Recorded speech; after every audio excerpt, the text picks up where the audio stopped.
ओम नमो भगवते वासुदेवाय। नारायणं नमस्कृत्यं नरं चैव नरं तमं देवीं सरस्वतीं व्यासं ततो जयमुदीरयते। मूकं करोति वाचालं पङ्गुं लङ्घयते गिरिं यत्कृपातमहं वन्दे परमानन्दमाधवं। द्वादशोऽध्याय। सौनक उवाच। एमନ୍ତ सुत मुखु शुणी सौनक कहे मंजुवाणी। कोपे जे द्रोणक कुमर मंत्री पेशिला ब्रह्मस्वर। स्वर प्रचंड तेज बळे भये कंपिले दिगपाळे। उतरा गर्भे से पड़िला तक्षणे गोविंद रखिला। से पुणी गर्भु जन्म होई पाଳିला राजपणे मही। जगते कर्म जेते कला प्रजांकु जे मन्ते पाଳିला।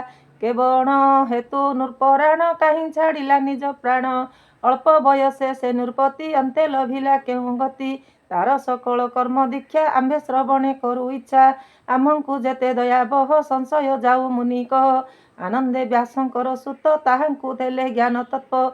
एमंत मुनिगण मध्ये सौनक मुनि अनुवादे। गोविंद पादे देई चित्त हसी कहंती मुनि सुत। सुत उवाच। गुरु नगरे धर्म राजा पितांक प्राहे पाळे प्रजा। कृष्ण हूँ न जाणई आन विषय रसे नाही मन। धर्मर संपद रक्षणे जे स्नेह पितृभातृगणे। प्रजा पालने महीपति धर्म हूँ नाही अन्य गति। एदम्भु दीपे जेते राजा सभे कहंती पाद पूजा।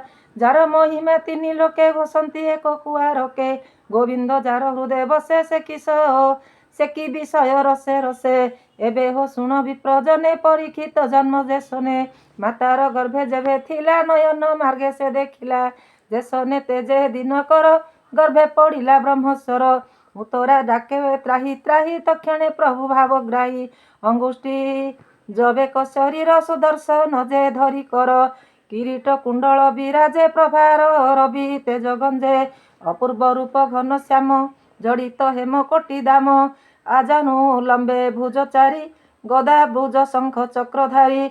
कोपे लोहित बेनि दृष्टि गदा धारणे दृढ़ मृष्टि। गदार तेजे रवि त्रास पुरे मंडल दश दिश। हरिले ब्रह्मस्वर तेज निसारे जेने ग्रह राज। तक्षणे गर्भ रक्षा करी अंतर होइले मुरारी। बालक देखे ता नयने गोविंद गले अंतर्ध्याने।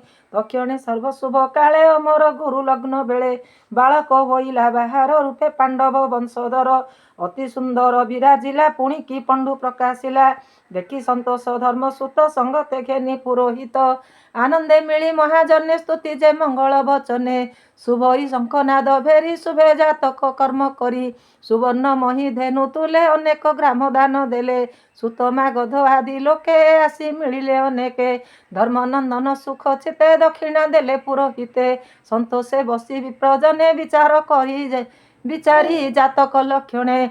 ग्रह नक्षत्र चिंती चित्ते कहंती राजार अग्रते।